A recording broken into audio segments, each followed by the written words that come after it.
Chilling. We went to the Society of Illustrators show. Made in New York. Is that what it's called? Made in New York. Yeah. Bill I'm gonna fuck his name up. Kartalopoulos. Let's go with that. Kartalopoulos. I mean, we're not looking at it in print, so please forgive us if we mispronounce the name. Yeah. But yeah, Bill curated the show, right? Mm-hmm. It featured Bethea, Josh Bayer, Angela Fanche, John Mejias, right? John Mejias. Oh yeah. Uh-huh. Yeah, and Juliette Collet. Yep, and Josh. And Austin English. Yeah. I said, Josh and Austin English. Yeah, great show. All New York locals, not all born in New York or not all from it, all currently New York local people. Yeah. With like wildly varying drawing styles and story. That's true, actually. Story content. Yeah. I felt like the art styles were disparate. Like each person's in their own lane doing their own thing. Yeah. So the through line is really just New York, which is cool. It's also kind of avant-garde. I mean, they're all like makers currently making, and it's very new. Like it all is very fresh. Mm-hmm. Yeah, and there's a little bit on the wall, part of the like intro. I like that bit where it talks about like how shitty New York is in so many ways, and like how expensive it is, and how like hard it is to kind of be an artist here. But like here's a showcase of people who are doing it, who are like figuring it out in some way. It's a kind of a badge of honor to be able to navigate a world where, like, if you go look for an apartment right now in New York, what's your starting rent? Like $35,000 to $4,000. I mean, you can't live by yourself for under $2,500, I'm guessing. Right. My last apartment was like $2,250, and that was like a steal, right? Yeah. Everywhere we looked, we moved last year or a year ago, right? Post pandemic, and everywhere we looked, it was like starting at $3,000. Yeah. That was like the baseline, which is crazy. And how many comics you got to sell to cover rent? What does your comic cost? $5? Yeah. Okay, sell 600 comics. So, what I find really interesting is that in New York, for that apartment, the baseline one is the one that's aggressively awful. Mm-hmm. So if you don't want your apartment to be aggressively awful, then you have to pay more, right? Yeah. Or live with more people. And each thing is a feature. So you pay $500 more to live in a different neighborhood. Mm-hmm. You pay $500 more to not have like a leaky pipe. Yeah. You have and you might have it anyway. And you might have it anyway, right? Yeah. Moldy walls, et cetera, et cetera. The other thing that I was thinking of when you said how the beginning said New York is generally awful, like it's a mess. Like it's total aggressive. It's like an assault on all your senses all the time. Everything's decaying. Everything's dirty. There's garbage everywhere. But how do you think that like adds up to artistic styles? I mean, if you look at this stuff, I feel like this stuff is like really reflective of that. Like it's dense, it's messy, it's not like really precise. Actually, I hadn't thought about that till just now, but there is almost like a New York kind of, I don't want to say a style, but it's things are almost like recognizably of this place now, especially like with the materials too. Let's just start with clamp. I guess. Let's get into it, because that was the first thing that came to mind. But like, there's a lot of like newsprint, right? A lot of people are printing these anthologies and comics on newsprint. Like I know Austin at Domino prints a lot of that stuff on newsprint. And we have some of that here, right? We have like the Jaywalk and other things that Domino's been putting out. Yeah. So we'll start with George, right? George, yeah. What's this guy's name? George Olsen. George Olsen, Clamp. Yeah.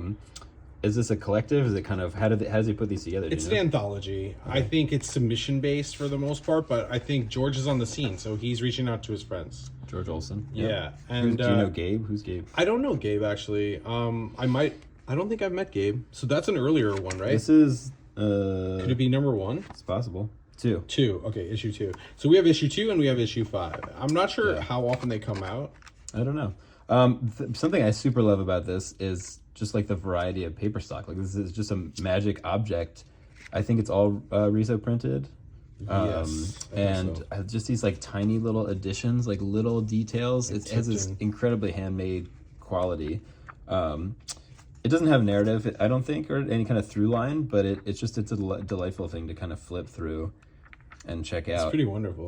Yeah, and it has also one of my favorite things too, where like you can't tell which parts are like printing errors and which parts are intentional, which just cool. makes it all feel And this awesome. is that other editor's work, right? Yeah, here. yeah. Okay, cool. Just really nicely made, kind of expressive in the way it's made and the way it's drawn at the same time. I also like how many things that they're trying out. Like each artist, each contributor is doing something wildly different. And that appeals to me. Like I'm pretty restless.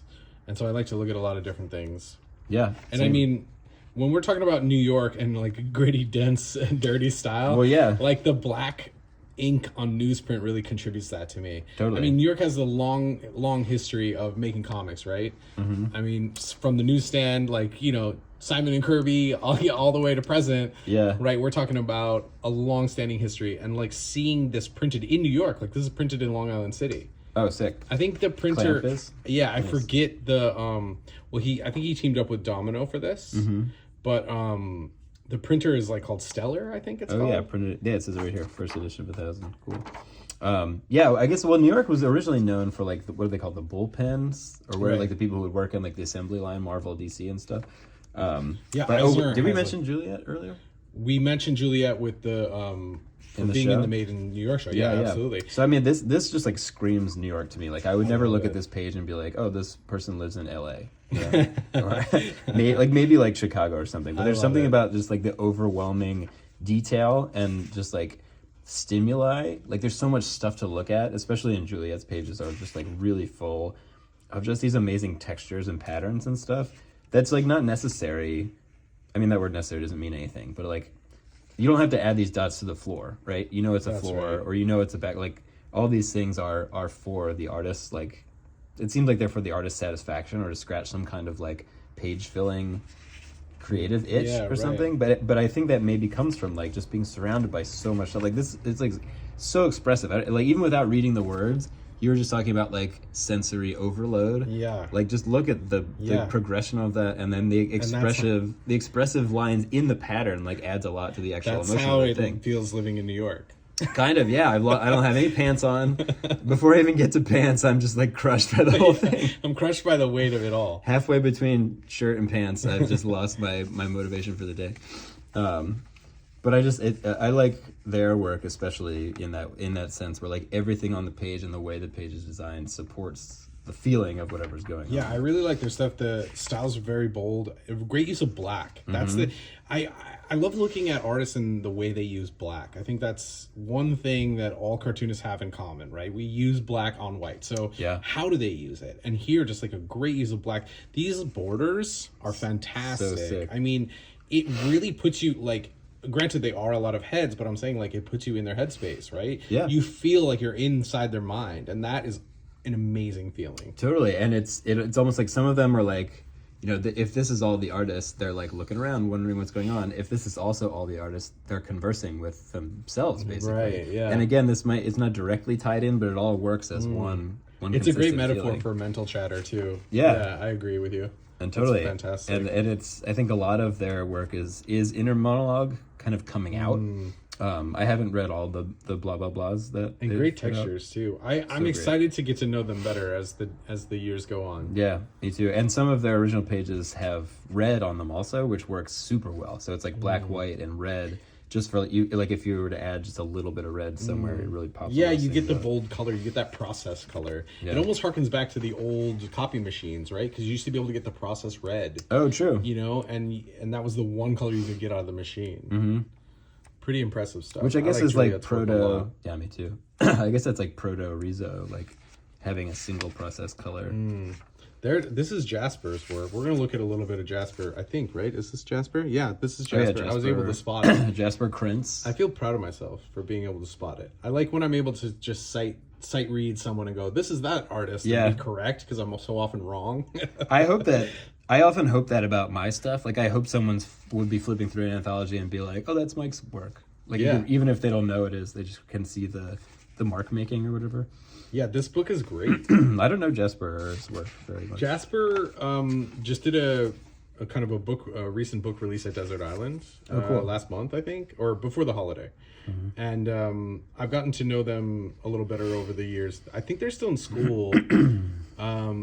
But they're putting out a lot of work. Magnet Head is one of them, and then there's another book. Yeah, we have Magnet Head right here, and there's another book. I'm forgetting the name offhand. It's called Dan's Secret, I think. Okay. Anyway, great. Again, really reflective of the New York school. Yeah, and you just mentioned something about youth. Like, I think a lot of this stuff we're looking at today and a lot of the stuff that's coming out now is that's Floyd, right? People super young.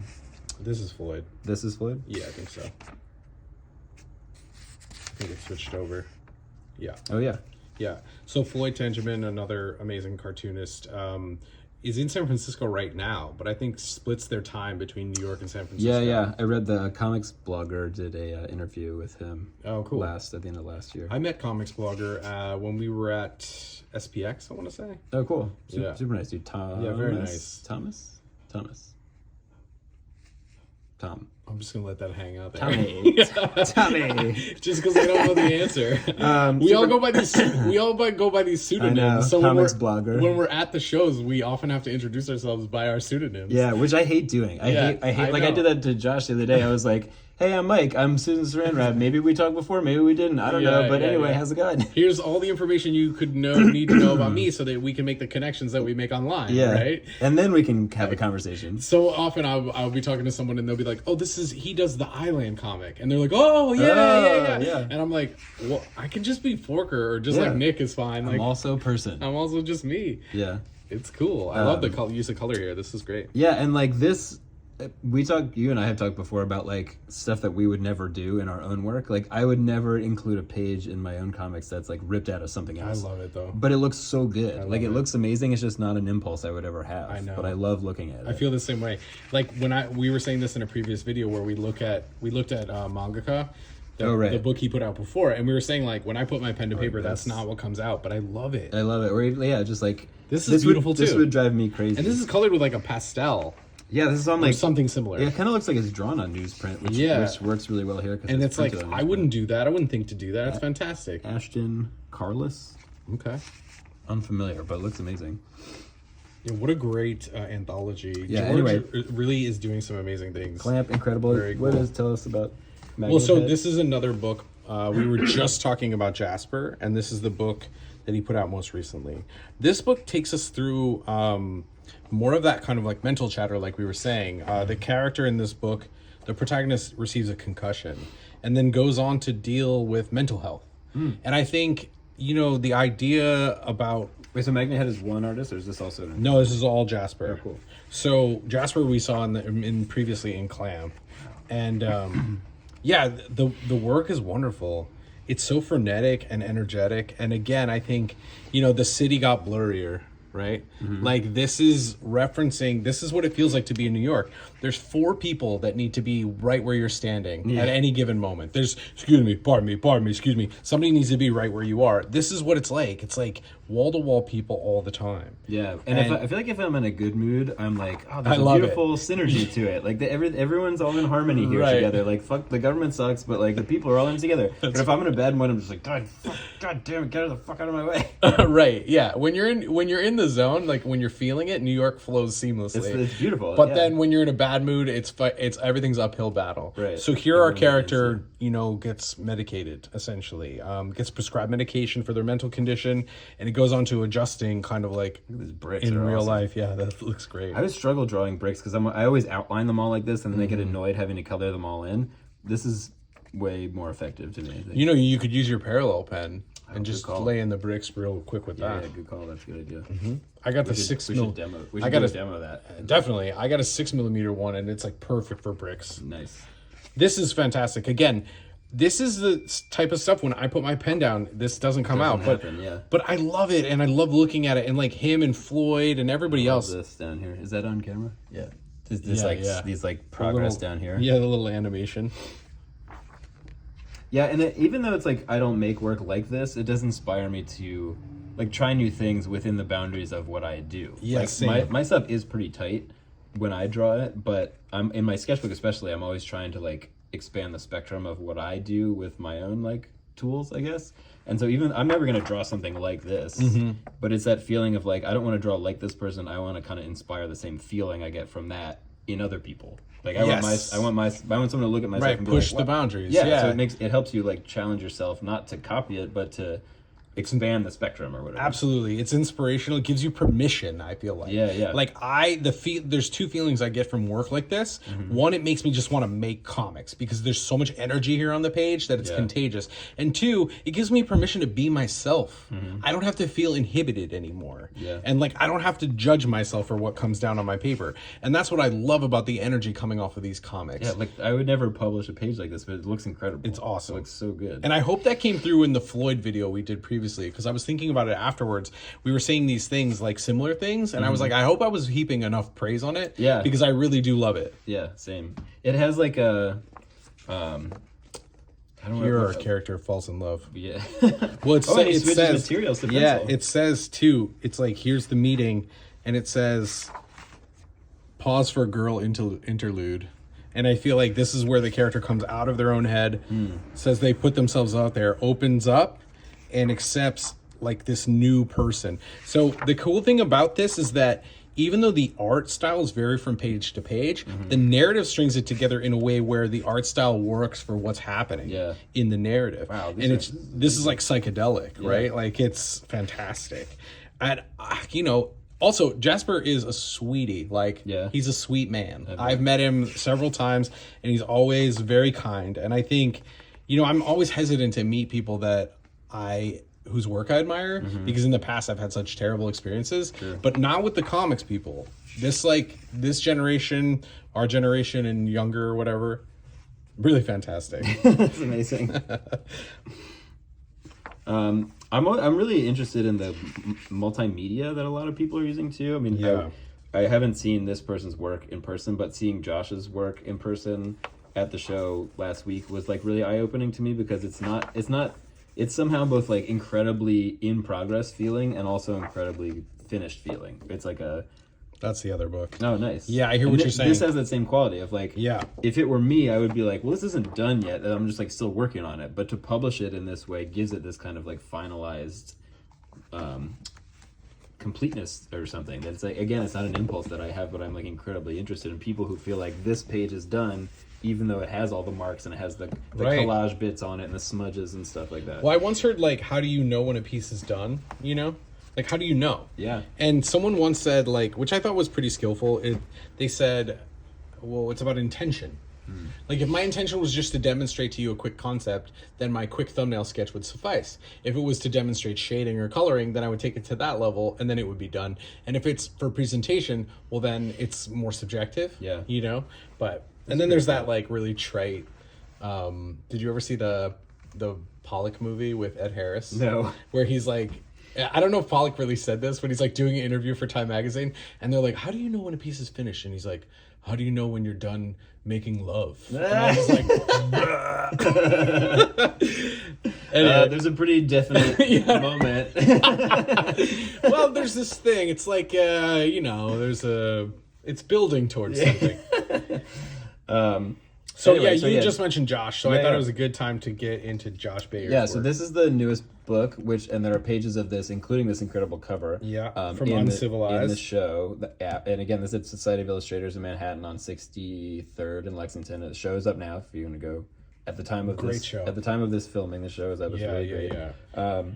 And this is the newest one. I guess we could flip through this one first. Yeah, I mean, we can go in reverse chronological order. Talk about it. So he told me he's from LA originally. Is that No. He's from Ohio. Ohio, okay. He was born... Or he lived in LA? He was born, in a Columbus suburb. Oh, okay. He lived in LA. Right, he talks about this in this book. He lived in LA for a while. Okay.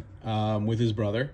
And then he's been in New York for the past, long time. Yeah. At least 20 years, maybe more.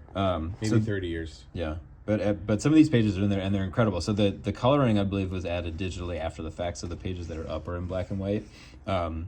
Very different feel to it. This one's kind of autobiographical. Where's the first one? The first exposure I had to his work was last year, so I'm pretty new to the Josh. Oh, sure. The Josh train. I picked this up at Pure Folly in Hudson, which is a really cool news store. If you're in the Hudson Valley, Pure Folly is like totally our kind of desert island vibe of shop.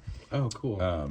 I need to send them some books. Yeah, that dude, I can't remember the guy's name. I'll look it up, but that guy's really, really nice. I had no idea that store was there. I just wandered through because Christina and I were there. Sure. And I ended up hanging out there for like an hour.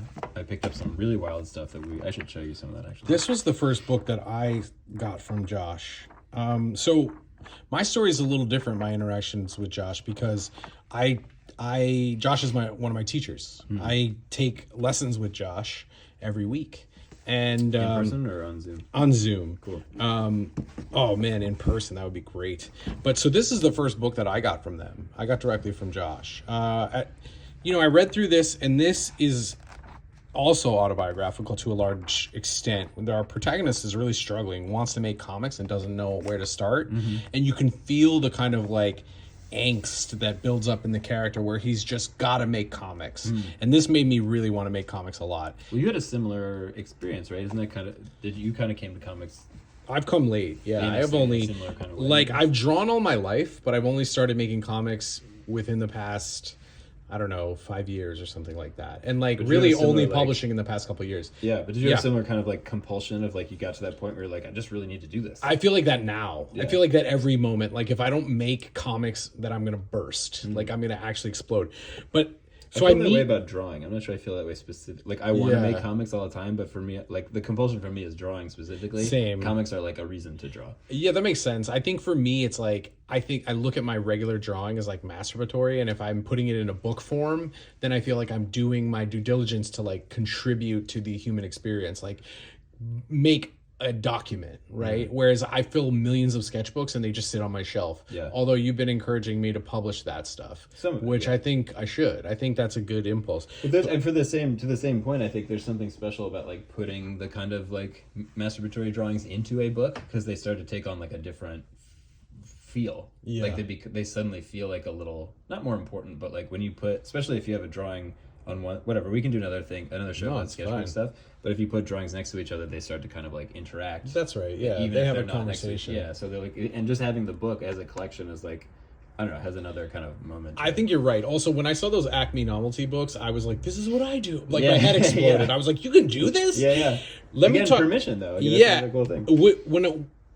Let me talk about about Josh for a second because Josh is my favorite comic book artist working for sure. Cool. And like I met Josh in Desert Island, and I had just finished my first ever comic.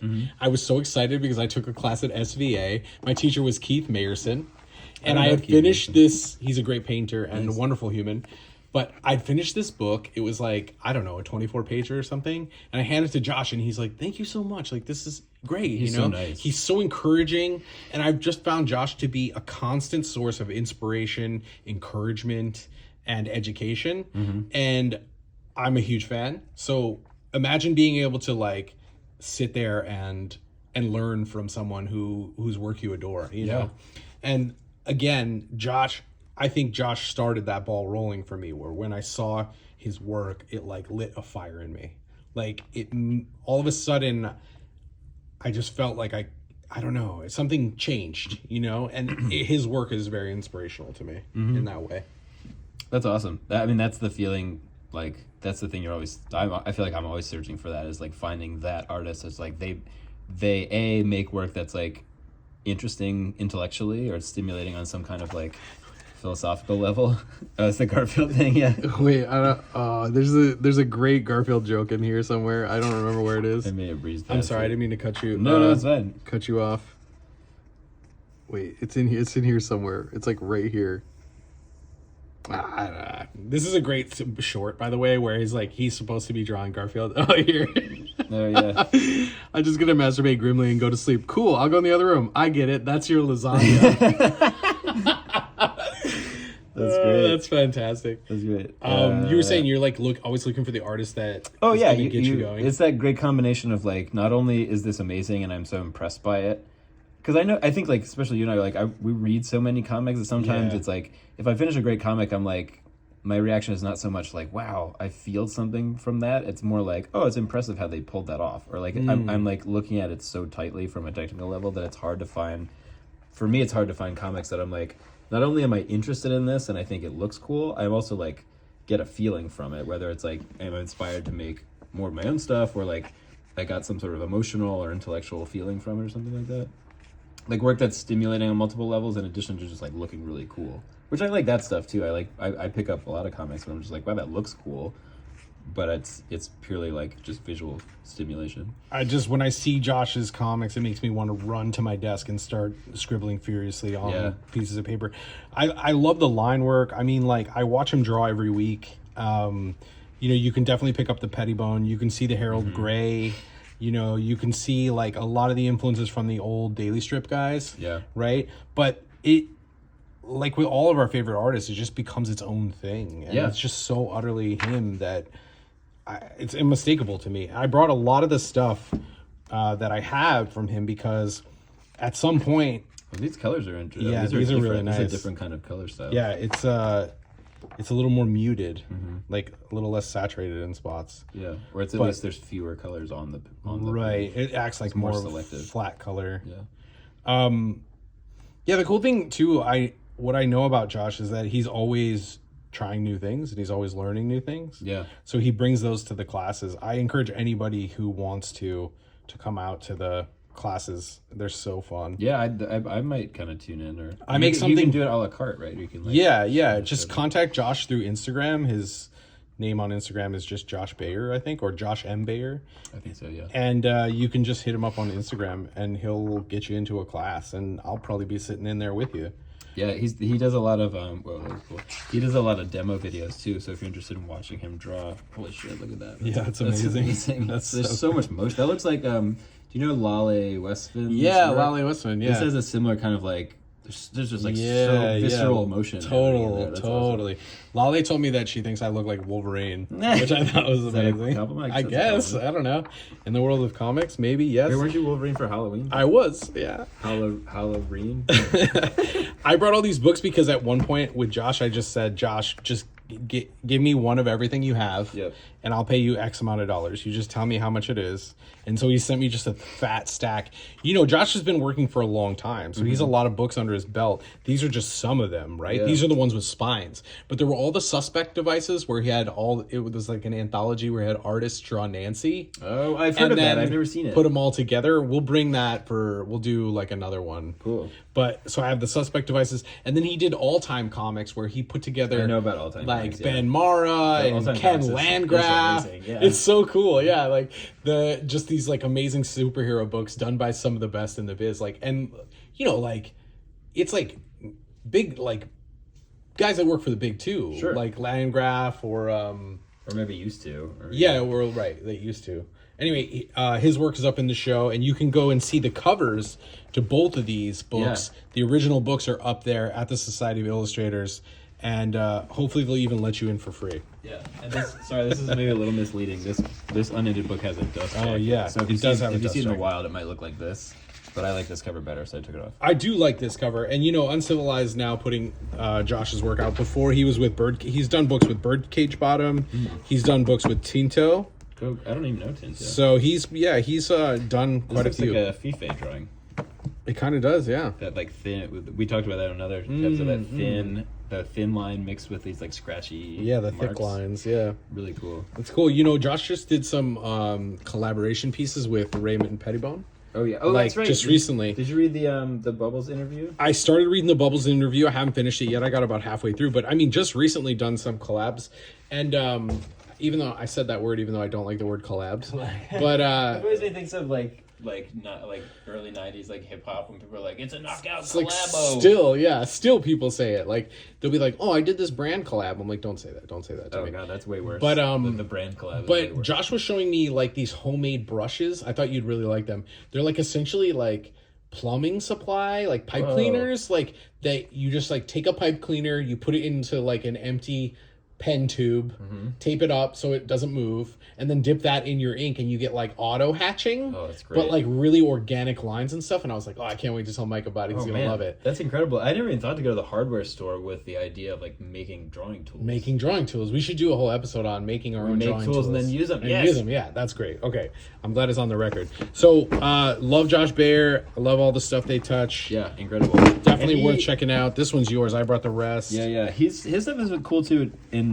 tying into the other stuff we were looking at, where it is that like messy, overwhelming feeling. 100%. But there's something about Josh's work too that I find like a little more not controlled, but I think the storytelling is like really linear at least in this book, in the limited exposure I have with his, is like some of the other stuff is like you look at the page and it's kind of up to you to parse the information. But Josh's stuff has that like impulsive spontaneity, but it still reads really well. Like it's really structured. Even looking at a page like this, which looks insane and busy, once you get into it, the hierarchy of information is still really clear. Right. And like you said, to that point of busyness, what I likened this to was looking at one of those magic eye paintings, because it's like the longer you look at it, the more details like come to the surface, and the more it just compartmentalizes and it becomes richer the longer you look at it. Like more details are revealed to you the longer you look at these environments, which I think is a kind of fascinating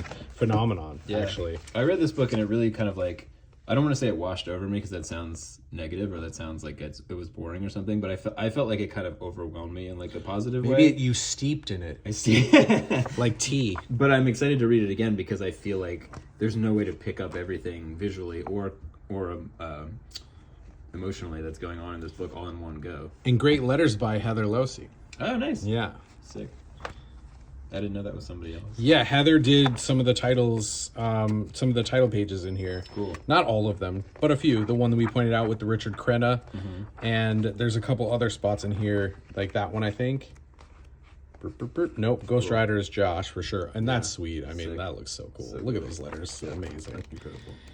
There's another spot in here where Heather does a couple letterings. That one, I think. Yeah, which works really well. I would never have known this was somebody else doing. Yeah, and so I'll use that as a jumping off point because I brought a couple of Heather's books as well. Cool.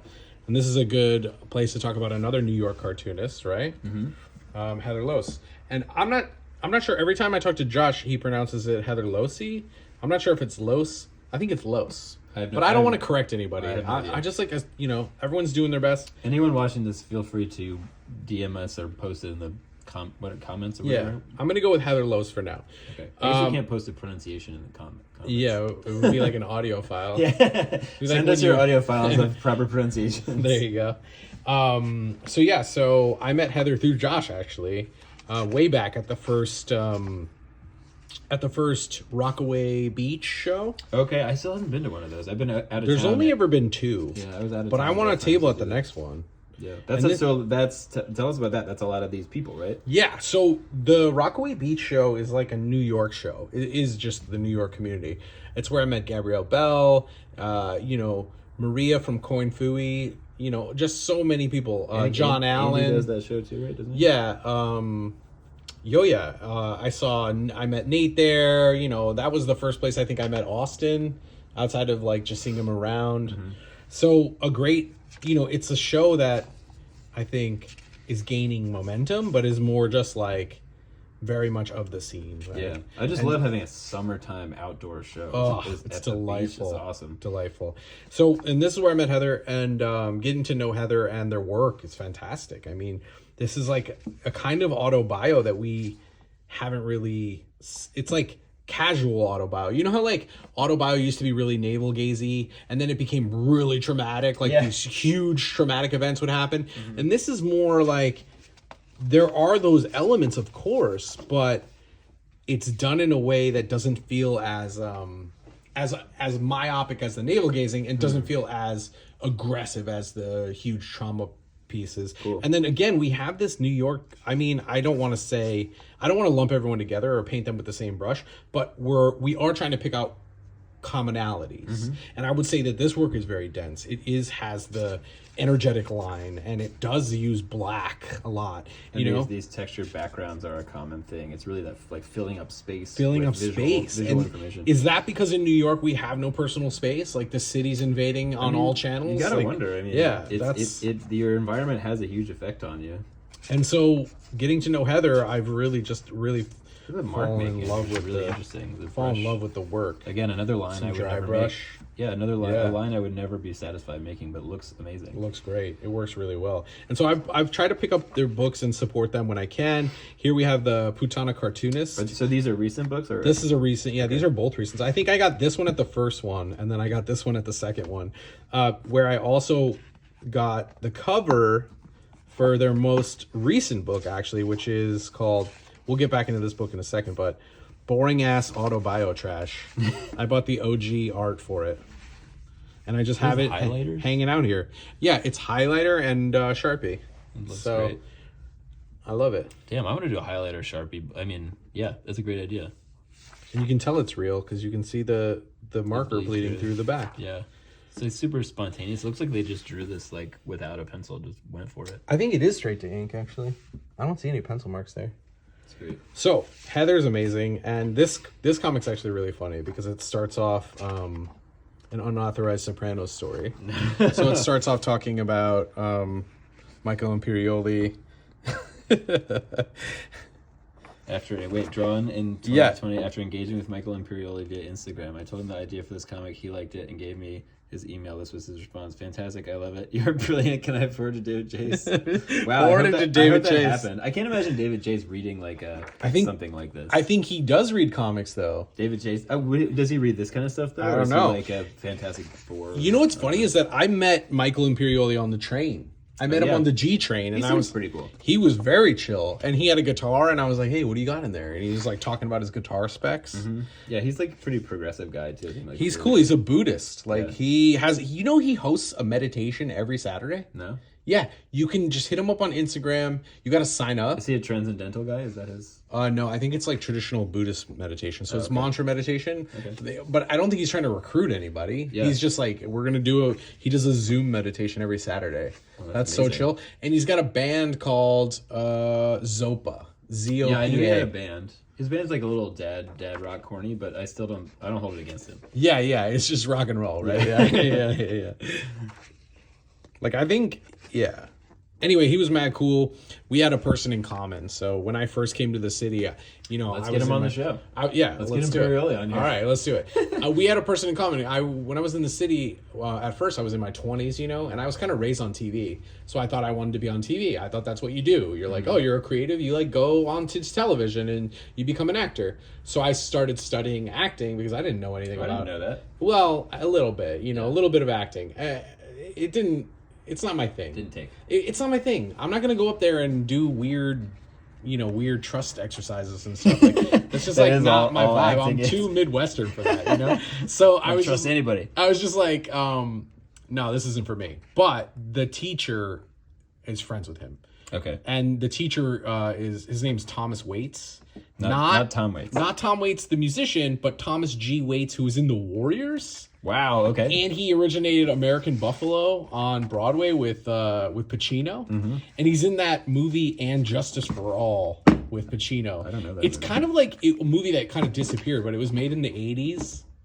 Anyway, Thomas G. Waits, yeah, cool dude. And that was my link to Imperioli because they like co-wrote a play together, and that was the play that I saw called Blue Moon. Okay. And I saw Imperioli way back in the day, like in the early 2000s. And he was good? And it was good, yeah. And then sure enough, I bumped into him on the train.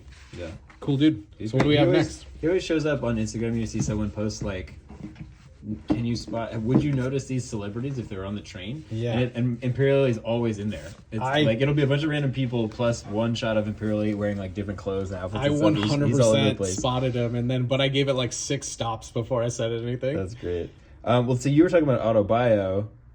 This is Angela Fanche. Yeah, Angela Fanche. This is an autobio book. This is not. And one thing I think that's really interesting about Angela's work is that their autobio stuff is, I think it's like recognizable stylistically as their work, but incredibly different tone-wise from their other work. Which I haven't seen all of it, but this book in particular I thought was like incredibly beautiful. Yeah. But there's a different style that's like a little more, it's way more abstract and kind of scratchy, but like incredibly expressive. The way they draw bodies in spaces and how those spaces change depending on kind of the emotional tenor of whatever's going on. I like how they build up shadows too in like a collective kind of calligraphic way. Yeah, they're like shapes. The Angela stuff is like, to me, instantly recognizable. Yeah, shadow shapes is a good way to put it. But I just like little stuff like this. Yeah, is that's like so cool. It's so abstracted. Like this is clearly some sort of a stage. But like, are these faces? It's like one of those double negative space things where like, are they seats looking at the stage? Are they faces looking at us? And I don't know how much of that is intentional or not. But this stuff is like this kind of like, I guess you'd call it more narrative. It's really playful, but it's really expressive. But it's also just like really. It has like just a ton of emotion to it. I like that a lot. Which is extremely different from the way they draw their autobio stuff. And this reminds me a little bit of what's his name though, Jeffrey Brown. Yeah, Jeffrey Brown a little bit. Just so you know, I mean, we all have our roots in starting somewhere, but I don't mean to make comparisons, but that was the first thing I thought of when I saw it. Yeah, well, it's clearly just like right to paper. It's like it's a nice balance of autobio where it is not trying to make every moment like this incredibly, emotion laden thing. It's not injecting emotion into moments that maybe don't have it. It's more kind of like documenting the times, but it's also not boring. Like I've read a lot of autobio stuff where it's just people documenting their day and I don't give a shit. Right. I think that's really the hard line to walk with autobio. It's like, okay, you don't want to be overly dramatic. You don't want to be underly dramatic. Right. But you also, it shouldn't be boring. You should want to read it. Yeah. And so I think it's the right balance too of like documenting and processing. Sometimes people can kind of over-process and try to inject something important into maybe something that was not so important. Oh, cool. But I think when did this book come out? This book came out, I think I got this at Mocha 2 years ago. 2021. 2021. Okay, cool. One thing I love about it, the binding for this book is so bizarre. It's like a shitload of single pages with an enormous staple through it, and then this cool screen printed cover on the outside. Yeah. So the book itself is like, it like doesn't totally fit together perfectly, but I kind of love that about it because it has this really handmade quality to it. That's cool. Angela's super cool. I got some of their original drawings. Oh, nice. At the last Pit show. And they usually are at the Draw Me, Draw You that we... Yeah. And I saw them at the show on Thursday. That's part of that whole scene. And this was published by Cram. Andy. Yeah. Andy Alexandy. Book. Andy Alexandy. That's his Instagram, which I think is awesome. And look at this. Quote from your boy on the back. Yeah, hell yeah. Gabriel Bell, Laura Land. Oh, Laura Lands does cool autobio stuff too. I don't know if they're still in New York or not. That's awesome. Anyway, these books are great. I know Angela has a bunch of other stuff in the works. I don't know if they're still publishing the autobio stuff or if that's just like an Instagram thing, but I know there's more of the... I really like these. These are really fantastic. Yeah. I like that carrying on that tradition too, because the autobio that is wonderful to read is a hard line to walk for sure. Yeah, I found this book like enjoyable. It also reminds me of like the New York Diary stuff from Dirty Plot. Julia Doucet. Yeah, Julie Doucet, which is a great like. That's a great crew to be like a clique to be in, right? Mm-hmm. What a great lineage. Yeah, totally. That's one of the reasons I like comics so much too. It's like I feel like you do pick up where someone else left off, but you make it your own. And in that, it's like, and in that, it's a lineage, and I think that's great to like carry on a tradition. Well, I think the good artists carry it on sort of subconsciously as part of assimilating all these different styles and things that they've read as well. I think like a lazy artist is just sort of trying to do the same thing over. Yes, I agree, and I think this is wholly unique. Yeah. Please don't misconstrue my comments for being anything other than praise, because that's exactly what they are, is praise. I love this stuff. This book also has an incredible paper stock. It's one of those like feels like cross-hatched something you get at church. It's like linen. I've never been to feels church, like linen. Yeah. You know, my printer often goes like, oh, I'm going to try and squeeze that in. I got to print all the stuff for church. And I'm like, oh, you print all the church stuff? He's like, yeah, it's just you and church. And I'm like, all right, cool. So Comics Church. Yeah, that's what we should call the podcast, Comics Church. Somebody has a thing called Sketchbook Church. What is the... I'm good. I don't want to associate with any kind of church. No, I definitely don't either. Yeah, definitely not. Yeah. I'm not a church person. I'm not either. What else I got over here? I pulled out this Aidan Fitzgerald book. Ooh. Because I just think Aidan's a really cool dude. Cool. I don't have any experience with Aidan's work. I took a Rezo class with Aidan, not last summer, but the previous summer. He's the co-founder, I think, of Cold Cube Press. Cool. Extremely Riso knowledgeable. I took the class I took was a Riso class, and Aidan's just like an incredible resource of Riso knowledge. And I guess when I took the class, I was kind of starting to be like over it in terms of like the Riso sans or whatever you want to call it. But I think he really introduced me to ways of printing that are kind of it's like printmaking more than just making comics. Right. So it's like you're treating each page and you're treating each project as almost like kind of bound printmaking, and being really considered with the color choices and the way you're layering these things together, and having just like intent for why you're printing it with Riso rather than printing it with something else. And all of the stuff that Cold Cube prints is, number one, incredible, but also number two, like designed for this machine. Like it's designed for this printing process. Like they're not just doing it to be in vogue or to, you know, sell a book for 4 times as much as what you should be selling a book for, but they have like rationale and purpose behind kind of why they're printed this way.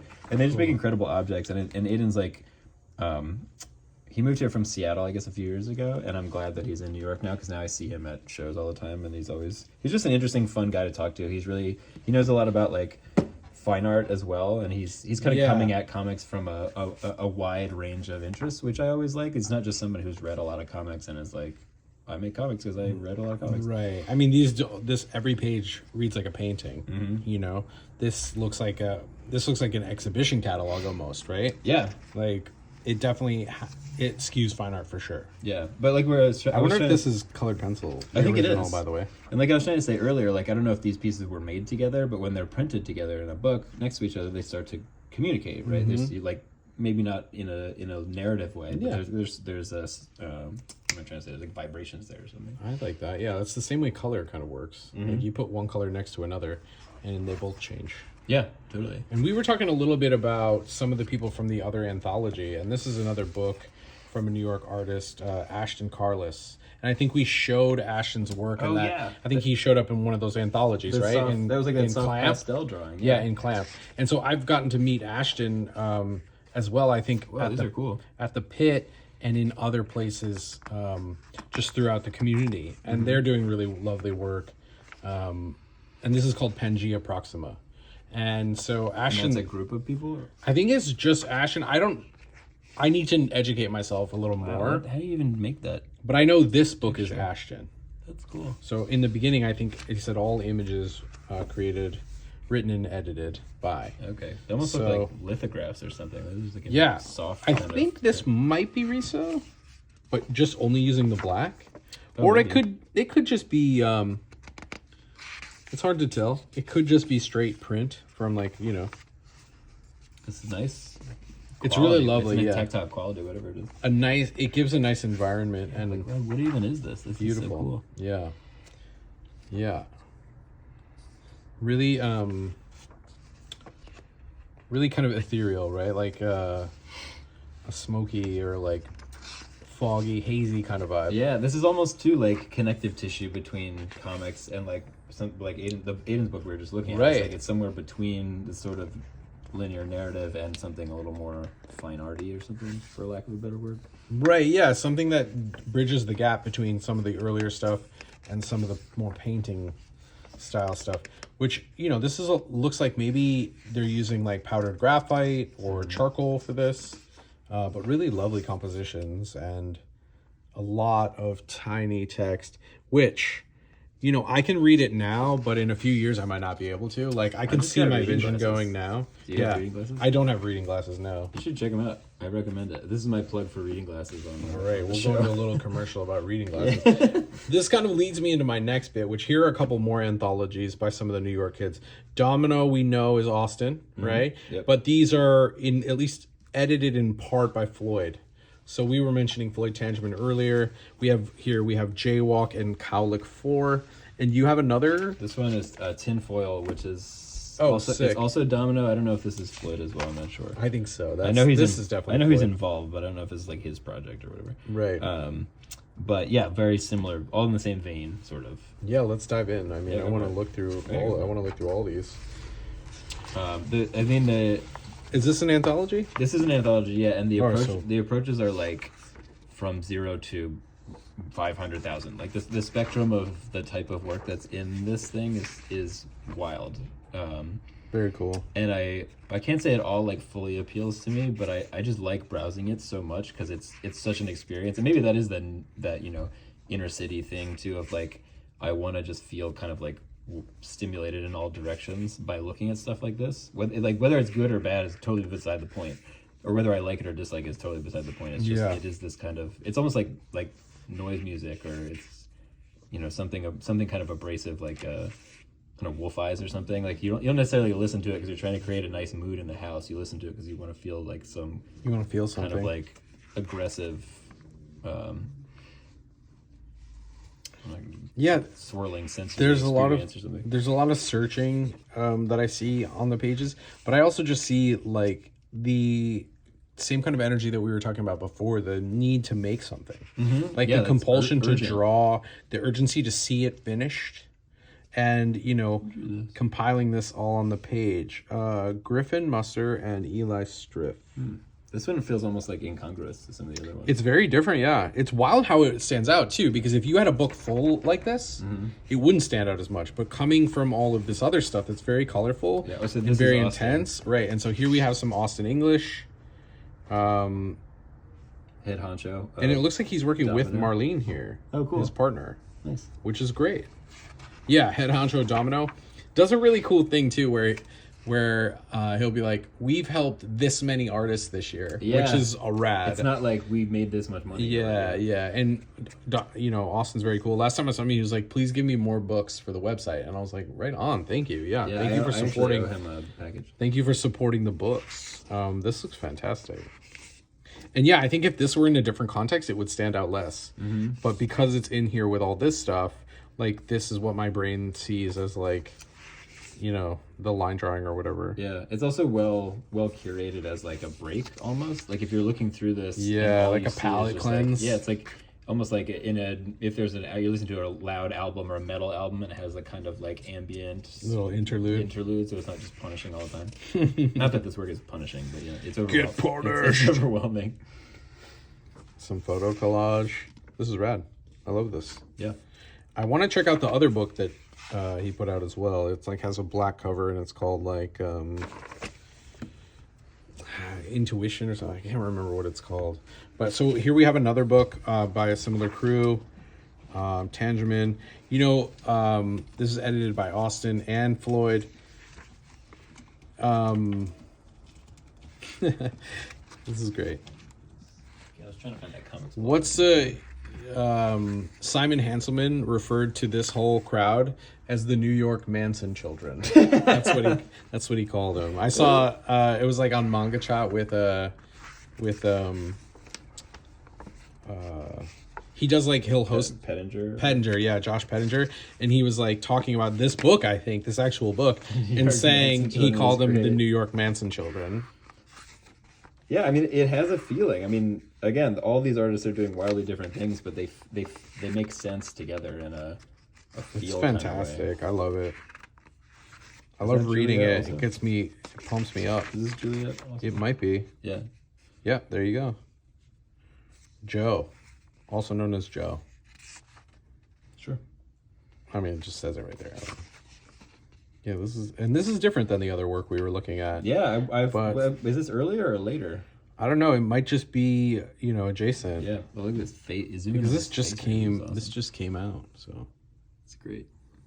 It's kind of nice to be able to comment on the work that's happening, like in media res. Like we're in the middle of it. Like it's happening now. Someone too recently, I don't remember. Maybe it was Austin mentioned this too, but how there's kind of like a New York, Philadelphia, like synergy happening. It's like this kind of eastern corridor.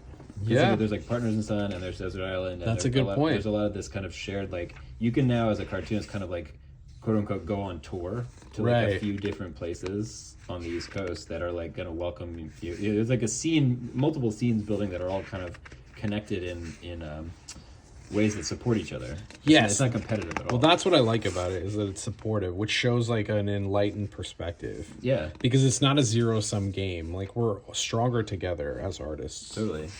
And there's also like there was a great feeling at the Society of Illustrators, which Society of Illustrators, by the way, is like a really snooty anybody watching this who doesn't know who they are, it's just like it's almost like the Oscars Academy or something. So for them to host this show, I thought was like really kind of cool and like it was a good look for them. It was a good look for them, but it was also neat to see all these kind of self-publishing people like in that space. You know, they have like they have a Norman Rockwell painting over the bar. Ooh, it's a nice one too. And it's great. It's awesome.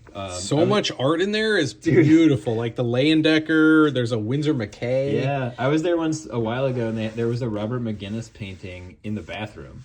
They just have like so much shit Amazing. That they don't know where to put it. But anyway, it was a really neat scene too, where like you could go there and then anybody you were talking to was interested in what you're doing, which I think is maybe different from a world of like movies or something where everyone is not just interested in what you're doing, but they either want something from you or they want to beat you for something. Yeah. Whereas here we're just like everyone's just interested. Everyone's just friendly and nice and interested. Well, I was talking about this with I want to say I was talking about this with John Allen, and he was saying that comics is inoculated against that kind of like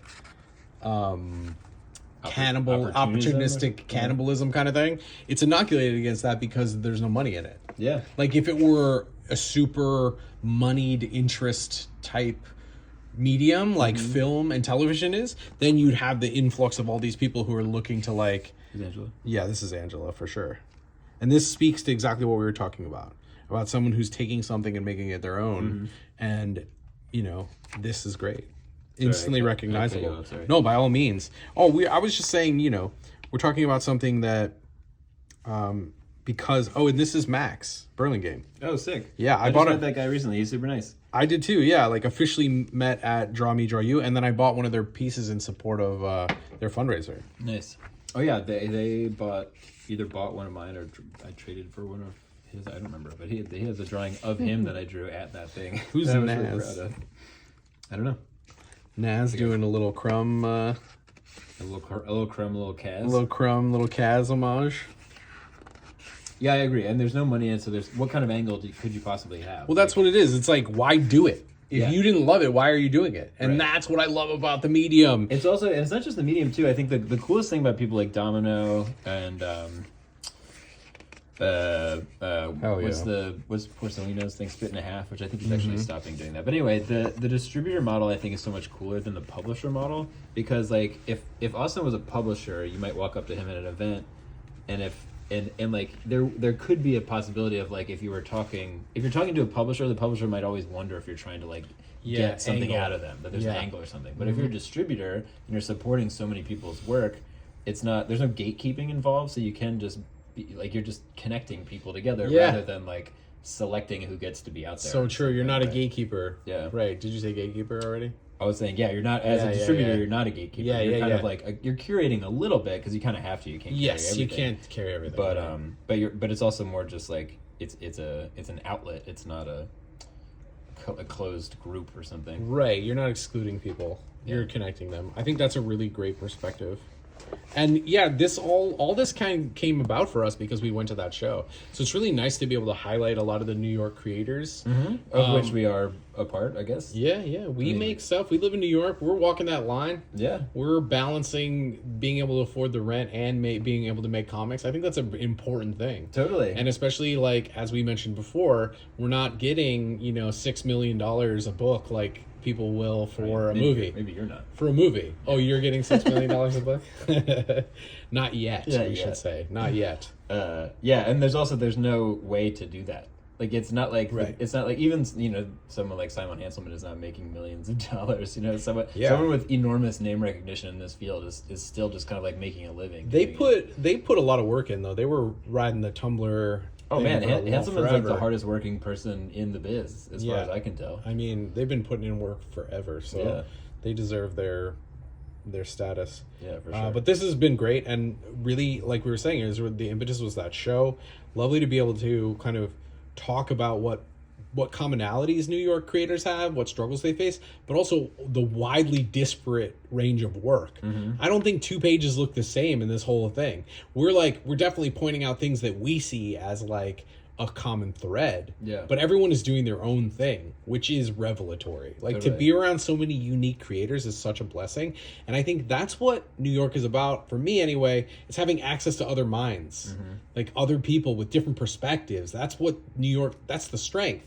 So when, you know, it's not being inside your apartment, it's being outside your apartment. Totally. Yeah. That's why our apartments suck. Usually. That's why they're mostly terrible, but that's why we're able to make that, you know, viable. Yeah. Like, it's okay to live in a place that's cramped if you don't spend any of your time there. It's like a hotel room then, you know? Yeah. It's like you go to a hotel room in Japan or whatever, you're not sweating it that it's small because you're out in the world, like, mixing it up and having adventures. And that's what New York's all about. And that's why it was so tough during the pandemic.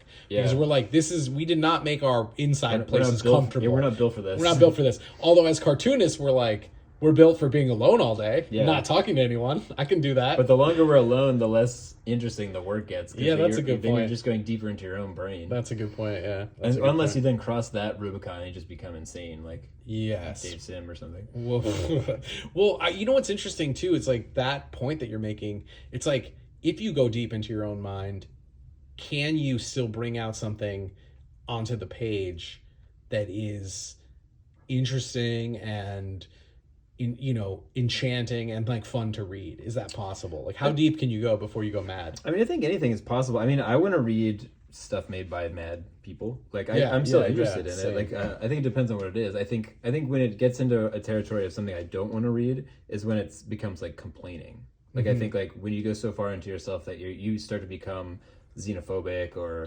something, and you start to just start to say like, I wish my life wasn't this way, or I wish this person wasn't doing this thing on the internet, or if it translates to like unskillful action. But I want to read something. If someone goes too deep into their own imagination and starts making some wild ass shit, I totally want to read that. I mean, like, I'm looking at the Suge books on your shelf, and like the Man Without Talent was definitely felt like that kind of book where he was just like so bummed out, like so apathetic and bummed out. Yeah. But this was a great look at a lot of amazing books. I'm excited we did this today. And it makes me love New York in a different way too. You know, I think everyone who lives here hits these points multiple times a year where you're just like, why the fuck am I doing this? What am I doing here? Totally. But feeling like this is a scene and this is a group of people with shared interests and shared creative goals is like incredibly inspiring and really can't exist outside of a major metropolitan city. And I will say that seeing the youth come to comics with such energy is very inspiring for the medium, because that means I'm in the right lane. Totally. Like that there's a future for this. Yeah. And whereas you don't always see that, you know, you see things die off. I think with comics, every generation likes to go, the sky is falling, comics are over. I've heard that from every single generation of makers, and I think it is ridiculous. So like seeing this like influx of fresh ideas and fresh energy to me is vitalizing. Totally. And I'm like, I can't stand that fucking Charlie Brown, like, comics will break your heart bullshit. Like, let's just do something else, man. Like, get out of here with that. Else for sure. And you know, Fantagraphs is not gonna be around forever. Like, this is the future model, I think, as well. It's like, it's self-made, it's self-created, it's self-distributed in small channels, and there's, you know, these little shows in New York all the time now. Like, it used to be you could do Mocha if you could get in, maybe. Right. And then Cab came along. That doesn't exist anymore. But now there's these, like, smaller shows all over the place that are, like, really, I think, energizing people to be able to actually be out there more often in front of people. And Frog Farm's a good example of that. Yeah. They're doing, like, actual events where they have presentations and readings and animations and readings performances. And I mean, I wouldn't say that. I would say, like, new to this batch of comics creators or like comics in general is like presenting a show, but a reading has been around forever, right? Sure. I had never heard of a comics reading before maybe 5 years ago. I did one at Partners in Son, and it was so fun. Someone asked me to do one in Bushwick. Totally. We talked about this off the air or whatever, but someone I met at Pioneer Works was like, you should come out. That's awesome. Yeah, that would be great. I've never done one. I don't know what I would read. You just put a thing up and you read. Pretend you're doing like a radio show. You know what I mean? But you have slides. So it's like you get to do your comic. Okay. You could do voices or not. You can have it be a lot about you or more you in character. It can be a lot of acting or no acting. It can be voices. I kind of do sometimes. Yeah, I'll slip into some voices. What's the eyeballs voice sound like? Oh, I don't have. I think that's just like Brian from Family Guy, where I just do my own voice. You know, it's just like my own voice. It's this voice that you're hearing right now. Which is nasally and Midwestern. All right, I think that probably. I think that's good. Yeah, it makes me want to make comics, so I'm going to go make comics. Which is the goal of the show. Yeah, absolutely. All right. Honest people forever. Toodles.